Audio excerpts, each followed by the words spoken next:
termino então, em primeiro lugar, com uma palavra: aqueles que acham que os povos pagãos, as tribos indígenas, os povos remotos e primitivos são inocentes diante de Deus, eles não são.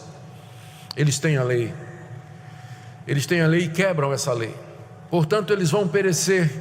É por isso que Paulo escreveu essa carta, porque ele queria mostrar à igreja de Roma por que ele precisava ir à Espanha pregar o Evangelho.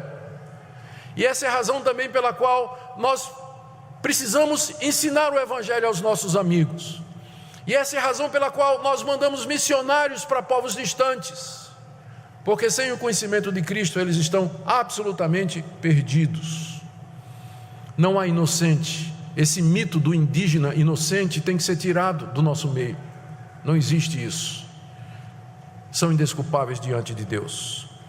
Uma palavra também, aqui agora, para nós, de encorajamento, quando você vai falar do Evangelho. Já sentiu como é difícil falar do Evangelho?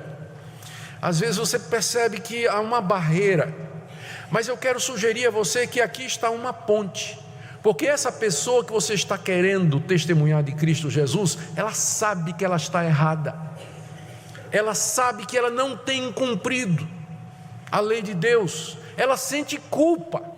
Ela, é claro, disfarça isso. Ela argumenta, ela raciocina, ela racionaliza, ela não pensa nisso, não quer pensar nisso, mas ela sabe disso, está no coração dela, lá no íntimo. Essa pessoa sabe que Deus existe e que ela está fazendo coisas que não agradam a Deus. Então há uma ponte, já existe uma ponte na hora da evangelização. Na hora que você vai conversar com esse seu amigo. Então, às vezes não precisa nem você chegar assim, falando de altas teologias, né? Você sabe quem é Calvino? Não. Começa com aquilo que você e ele têm em comum. O que é que você e essa pessoa têm em comum? Os dois são pecadores. Começa por aí. E você já estabeleceu a ponte. Começa por aí. Sobre a questão da culpa, da angústia, da aflição, do medo, da incerteza. Você sabe de onde vem isso? Por que você se sente assim? Não, mas eu não me sinto. Você sabe que você sente assim. Você sabe que você sente, sabe lá dentro que alguma coisa não está certa. Você pressente que alguma coisa não está certa, não é verdade? De onde será que vem isso? Então, já existe uma ponte que pode ser usada para a comunicação do Evangelho. E essa ponte também, é claro, ela pode ser usada no campo missionário, na fronteira da evangelização. E aqui eu queria então encorajar você no seu testemunho, na escola, no ambiente de trabalho e no campo missionário. Mas eu também queria dar uma palavrinha aos seus pais, aos pais, aliás, que têm filhos pequenos, que têm adolescentes. Difícil, né, criar essa turminha. Saiba que eles já nascem sabendo que você está certo e ele está errado, e que ele vai fazer muita coisa errada, e pode ter certeza que aquele choro muitas vezes não é dor não, é birra mesmo.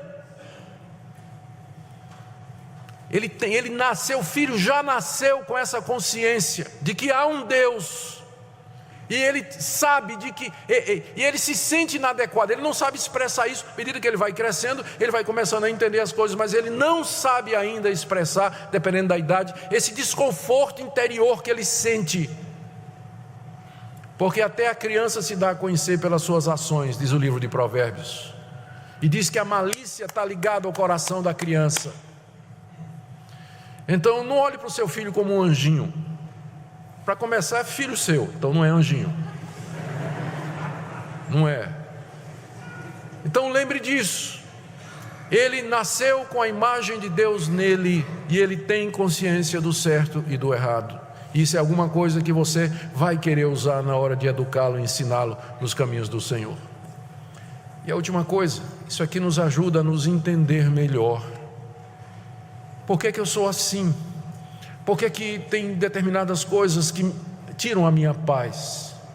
Por que há determinados procedimentos que a princípio eles parecem gostosos e prazerosos, mas depois aquela consciência de culpa vem entrando no meu coração? Por que determinadas coisas me incomodam? Porque eu simplesmente não consigo ficar calado diante do erro? A resposta é que a norma da lei está escrita no seu coração. Você foi criado à imagem e semelhança de Deus. Você é um ser moral. Isso que o mundo está dizendo aí, que a verdade é relativa, que cada um faz a sua própria norma, é bobagem. Nem eles conseguem viver com isso. Pega esse relativista aí que está dizendo não tem certo e não tem errado, e dá um beijo na mulher dele. Aí você vai ver se ele acredita em certo ou errado, na hora. Eles mesmos não conseguem viver com esse relativismo, porque o relativismo é contra a natureza humana. Existem princípios e regras fundamentais, leis e verdades que pertencem à humanidade como um todo, porque Deus nos fez a sua imagem e semelhança. Então, essa passagem nos ajuda a entender por que nós somos assim e por que a gente não consegue viver com o relativismo. Não conseguimos viver com o relativismo. É porque nós somos seres morais que fomos criados com a intuição do certo e do errado. E agora, por último, nós que estamos aqui nessa noite, a nossa responsabilidade é maior ainda, porque a gente tem a intuição do certo e do errado, a gente tem a lei de Deus gravada no coração, conhecemos a lei de Moisés e o Evangelho de Jesus Cristo. Ou seja, no dia do juízo, o julgamento será ainda muito mais severo. Só escutar a pregação todo domingo não vai salvar você. É um bom começo. É um bom começo, porque a fé vem pelo ouvir a palavra de Deus.